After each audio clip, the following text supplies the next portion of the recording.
The book of Leviticus is, in a lot of ways, just a direct continuation from everything that is found in the book of Exodus. The children of Israel have left Egypt, they have gone to the promised land, they were turned away from it by God because of their unbelief, and now they're wandering in the wilderness, and they are basically just a nomadic people waiting for the next generation to rise up to take the promised land.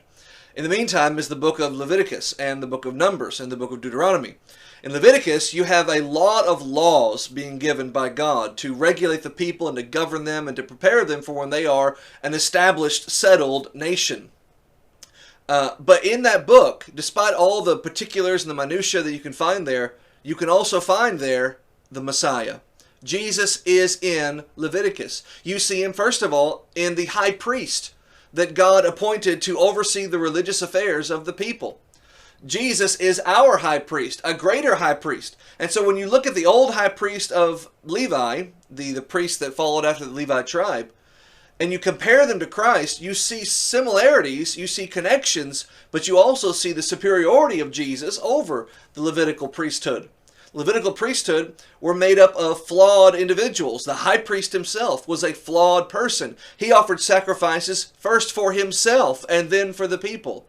Jesus doesn't have to do that. Our high priest offered himself for the people, being a sinless and perfect offering. The high priest had to offer an animal. He offered an animal for the people. Jesus just offered himself as the perfect lamb for the people. Even the tabernacle, and later on the temple, but in the book of Leviticus, it was just a tent. The tabernacle, the holy place, and deeper inside, the most holy place, even that structure has connection and thematic relation to Jesus. Think about the things that are found in the tabernacle. You had the menorah, the lampstand that shined the light all throughout the room. Jesus is our light of the world. You have the table of showbread, which the priest would eat. Jesus is our bread of life. You have the altar of incense, which the priest would burn and fill the room with the fragrance from the burned scents and spices. Jesus is the avenue through which we offer our prayers up to God and fill the holy throne of God with our prayers, just like the incense was filled. And that connection, in fact, is made for us in the book of Revelation.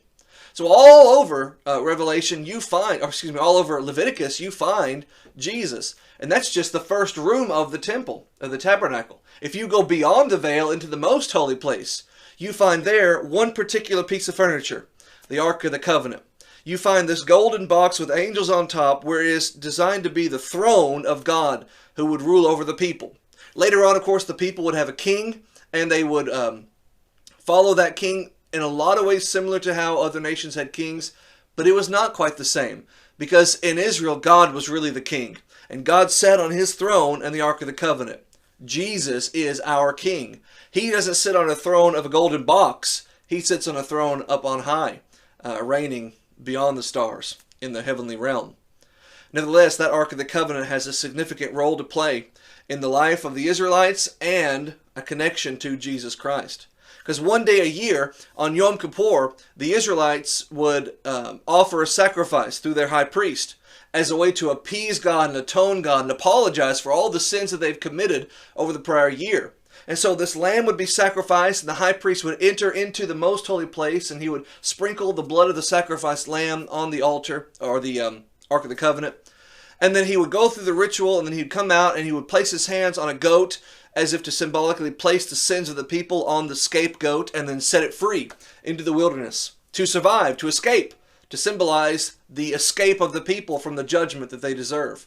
Jesus Christ is the high priest who went into the holy place, the most holy place, offered a sacrifice, and freed us from the punishment we deserve. He did all that within himself. He's the greater high priest because he offered himself as the sacrifice, went in beyond the world, not just the physical room of the most holy place, but beyond the world, to the throne of God, to make sacrifice for the people.